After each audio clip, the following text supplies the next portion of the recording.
कोरबा के सराफा व्यापारी गोपाल राय सोनी के अंधे कत्ल की गुत्थी पुलिस ने सुलझा ली है। घटना में चौंकाने वाली बात यह सामने आई है कि सराफा व्यापारी का ड्राइवर आकाशपुरी गोस्वामी और उसका भाई सूरजपुरी गोस्वामी इस पूरी हत्या का मास्टरमाइंड है। बिलासपुर आईजी संजीव शुक्ला ने प्रेस कॉन्फ्रेंस कर इस पूरी हत्याकांड का खुलासा किया है। आपको बता दें कि कोरबा पुलिस की अलग अलग टीमों ने तथ्यता से जांच कर आसपास में लगे सीसीटीवी फुटेज खंगाले, जिसमें एक व्यक्ति के हाथ में चोट नजर आई थी जो संदिग्ध युवक से मिल रही थी। युवक से कड़ाई से पूछताछ करने पर युवक ने अपना जुर्म कबूल कर लिया है। इसके साथ ही साथ आरोपी के पास से हुंडई क्रेटा कार एवं मोबाइल जब्त किया गया है। इस पूरे हत्याकांड में 3 लोगों की संलिप्तता पाई गई है, जिसमें से 2 आरोपी को पुलिस ने गिरफ्तार किया है। तीसरा आरोपी फरार है। पुलिस फिलहाल तलाश में जुटी हुई है।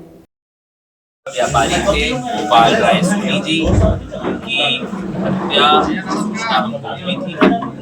ये एक रूप से अंधा मामला था, ब्लाइंड मर्डर था और इसके अंदर किसने इस घटना को अंजाम दिया, किस उद्देश्य से इस घटना को अंजाम दिया, ये सभी जो तथ्य थे जब घटना स्थल पे पुलिस पहुंची उस वक्त इसके बारे में कोई भी सुराग नहीं मिल रहा था, परंतु सतत विवेचना करते हुए साइंटिफिक एविडेंस की मदद लेते हुए इस मामले के अंदर अभी 2 आरोपियों को गिरफ्तार कर लिया है। उन्होंने जो घटना में अपनी संलिप्तता को कबूला है और उनके पास से जो लूटा हुआ मोबाइल था जो कि मृतक की पत्नी का है वो रिकवर कर लिया गया है। गाड़ी को पहले ही लाल घाट के पास से रिकवर कर लिया गया था और एक अन्य आरोपी जो कि गोपाल राय सोनी का जो वर्तमान ड्राइवर है आकाशपुरी गोस्वामी, उनका बड़ा भाई जो है वो अभी फरार है। उसके लिए लगातार हम प्रयास कर रहे हैं, उसको जल्द ही गिरफ्तार करेंगे। इस पूरे मामले के अंदर हमारी पूरी कोरबा पुलिस, सभी अधिकारी, सभी हमारे एडिशनल एसपी साहब, सीएसपी कोरबा और 80 अधिकारी कर्मचारियों ने इसको लगातार इसमें मेहनत करी और वरिष्ठ अधिकारियों का, चाहे वो हमारे आईजी सर हों, अन्य वरिष्ठ अधिकारी हों, उनका सतत मार्गदर्शन और सहयोग हमको मिलता रहा।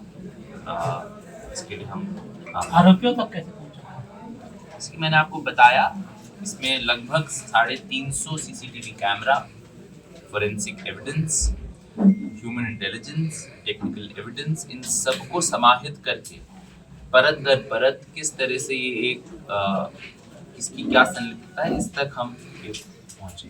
सर, आरोपियों ने क्या बताया कारण, क्या मूल कारण जो आरोपियों ने बताया, इनका जो मूल कारण है, क्योंकि ये ड्राइवर था, इसको घर के अंदर क्या चल रहा है इसको पता था, तो इन्होंने ये पूरा प्रयास किया कि हम उनकी जो चाबी है दुकान की उसको ये चोरी करेंगे और चोरी करने के बाद दुकान में जाके सोना चांदी चुरा लेंगे। परंतु क्योंकि अचानक से गोपाल राय सोनी आ गए ड्राइवर के सामने, जो पहला ड्राइवर था सूरजपुरी गोस्वामी, उसको पहचान लिया, इसलिए अपने साथ लाए हथियार से उसने उन पे हमला किया और उनकी मृत्यु कारित करी। एक और चीज जो मैं बताना चाहूँगा वो ये बताना चाहूँगा कि इस मामले के निकाल के लिए लगभग 12 टीम्स बनाई गई थी, जिसके अंदर हमारे जो साइबर सेल के सभी अधिकारी और कर्मचारी हैं, अन्य थानों के जो हमारे सबसे सर्वश्रेष्ठ विवेचक हैं, उन सबको बुलाया गया और तब इसके अंदर हम इस निष्कर्ष तक पहुंच पाए। एविडेंस के लिए क्या क्या अभी तक शिनाख्ती हुई और क्या क्या अभी तक रिसीव है? अभी तक हमारे पास साइंटिफिक एविडेंस जिसको बोलते हैं, जो कि सबसे पुख्ता सबूत होता है, उसमें जो खून से जो जूते, क्योंकि वो चले तो उसके फुटप्रिंट, उसके जूते का वो प्रिंट फॉरेंसिक टीम ने उसको दिया है, वो जूता भी रिकवर हो गया है। Fingerprints from the car and scene of crime recover कर लिए गए हैं, गाड़ी रिकवर कर ली गई है, मृतक की धर्मपत्नी का मोबाइल रिकवर कर लिया गया है, घटना स्थल में जो मोहन मिन्स द्वारा पहने गए कपड़े हैं रिकवर कर लिए गए हैं और कहाँ पर वो डीवीआर एंड अटैची को फेंका गया है ये अभी चिन्हित कर लिया गया है, क्योंकि वहाँ पे पानी बहुत गहरा है और शहर का जो पेयजल है वहाँ से सप्लाई होता है, इसलिए गोताखोर के माध्यम से उनको भी रिकवर करने का प्रयास लगातार जारी है। सर मुखबिर ने क्या बताया था? सबसे बड़ी बात है सर, उस परिवार में ये कैसे हो गया? तो क्या कुछ पिछले से इसके कुछ इस पीछे से इसका कोई भी तार नहीं था अभी तक। सर कोई पुलिस ने विवेचना कितना में- चैलेंजिंग रहा ये मामला? सर मुखबिर ने क्या बताया था? एक एक करके सर पुलिस ने कितना चैलेंजिंग रहा ये मामला, ऐसी बात है? देखिए ये काफी चुनौतीपूर्ण मामला था, क्योंकि अधिकतर मामलों के अंदर मोटिव या जो कार्य करने वाला होता है उसकी जानकारी होती है, परंतु एक ऐसा मामला था जिसके अंदर हम विशुद्ध तौर से, मेरे पास कोई सूत्र नहीं था, कोई सुराग नहीं था, और ये बेहद सनसनीखेज मामला है। टीपी नगर शहर के सेंटर में है, वहाँ पे अगर घर में आके कोई लोग किसी की हत्या कर देते हैं और उसका सुराग नहीं है, कौन आया, कहाँ से आया, क्यों घटना करी, तो इन सब स्तरों पे हमको विवेचना करनी थी और इसके लिए हम लगातार इसमें लगे रहे और अंततः जो घटना है उसका खुलासा पाया। सर आप कुछ 29 तारीख को एक कलेक्शन था, जो फुटेज आया था जो बगल में ऑफिस में घुसे, उसका कोई नहीं, अभी तक हमको इसके अंदर कोई भी उसका सूचना नहीं।